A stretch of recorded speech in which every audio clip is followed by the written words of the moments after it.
कि गैर मुल्की खबररसा एजेंसी ने दावा किया है कि हिजबुल्लाह के अफराद को निशाना बनाने के लिए पेजर धमाकों की मंजूरी इसराइली वजीर आजम नेतन्याहू ने खुसूसी इजलास में दी थी और ये पेजर्स लिबनान ने चंद माह पहले ताइवान से खरीदे थे।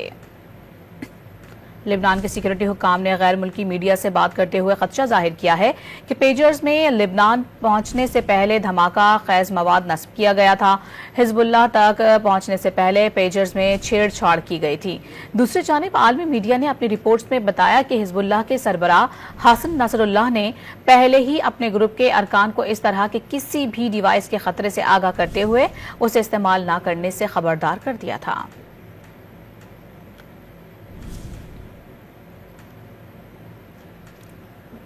हिजबुल्लाह तक पहुंचने से पहले पेजर्स में छेड़छाड़ की गई थी।